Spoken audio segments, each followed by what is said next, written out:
أعوذ بالله من الشيطان الرجيم بسم الله الرحمن الرحيم. Apa hukumnya mengikuti mazhab-mazhab?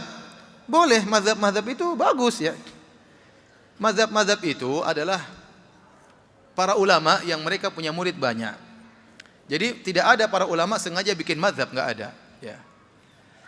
Yang pertama mazhab Abu Hanifah. Abu Hanifah pintar, di zaman dia banyak orang pintar, tapi dia yang top, akhirnya dia punya murid banyak, akhirnya ilmunya berkembang, jadi dia disebut mazhab Abu Hanifah. Setelah itu muncul Imam Malik, Imam Darul Hijrah, Imam Daril Hijrah, Imam Kota Madinah.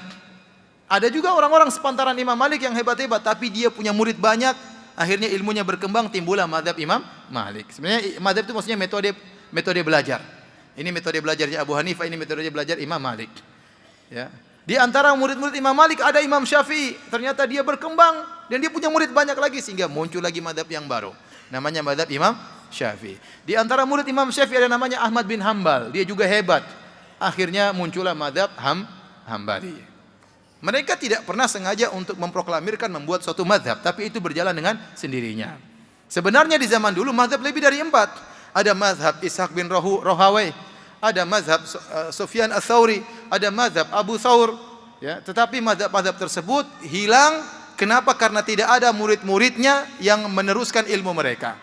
Tetapi secara pendapat masih termaktub dalam buku-buku fikih. Demikian juga termaktub dalam, sering disebutkan oleh Abu Isa At-Tirmidzi. Dan ini pendapat fulan disebutin.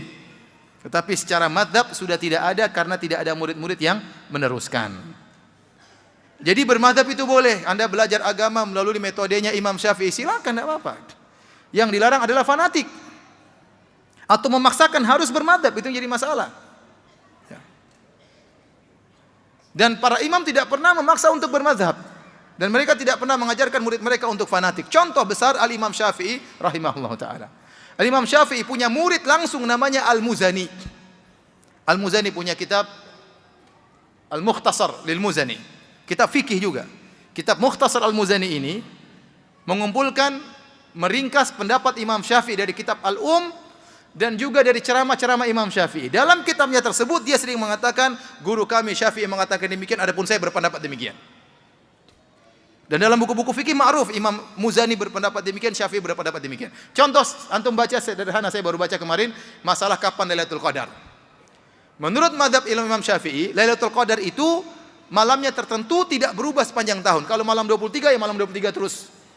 Kalau malam 21 malam 21 terus. Dan Imam Syafi'i dalam sebagian berpendapat malam Lailatul Qadar selalu malam 21. Dan dalam pendapat yang lainnya mengatakan malam Lailatul Qadar selalu malam 23. Ternyata diselisih oleh muridnya Al-Muzani. Al-Muzani berkata malam Lailatul Qadar itu berpindah-pindah dari tahun ke tahun. Bisa jadi malam ini 21, bisa jadi tahun depan malam 27, bisa jadi malam berikutnya malam 25. Ini muridnya menyelisih gurunya dan tidak ada masalah. Ya. Contohnya lagi Imam Syafi'i punya murid namanya Ahmad bin Hambal. Apakah Imam Ahmad bin Hambal mengikuti seluruh perkataan Imam Syafi'i? Tidak, bahkan dia bikin mazhab baru namanya mazhab apa? Hambali. Imam Syafi'i sendiri tidak taklid kepada Imam Malik, gurunya Imam Malik. Ternyata Imam Syafi'i keluar dari mazhab Imam Malik dan dia berkembang sendiri sehingga punya mazhab apa? Syafi'i. Jadi yang jadi masalah adalah memaksa harus ikut satu mazhab tertentu, itu yang tidak boleh. Tapi kalau dikatakan bahwasanya boleh bermadzhab, boleh. Bahkan ulama kita bermadzhab. Syekh bin Baz mazhabnya Hambali. Ibnu Utsaimin rahimahullah mazhabnya apa? Hambali. Kebanyakan ulama di Saudi mazhabnya apa? Hambali. Ibnu Taimiyah Hambali. Muhammad bin Abdul Wahhab Hambali. Kalau mereka menuduh kita tidak bermadzhab, tidak benar. Sebagian ulama kita juga bermadzhab, cuma mereka tidak menyuruh untuk apa? Untuk fanatik. Yang jadi masalah saya dapati di zaman sekarang ini, ada sebagian ustadz atau kiai yang memaksakan harus bermadzhab.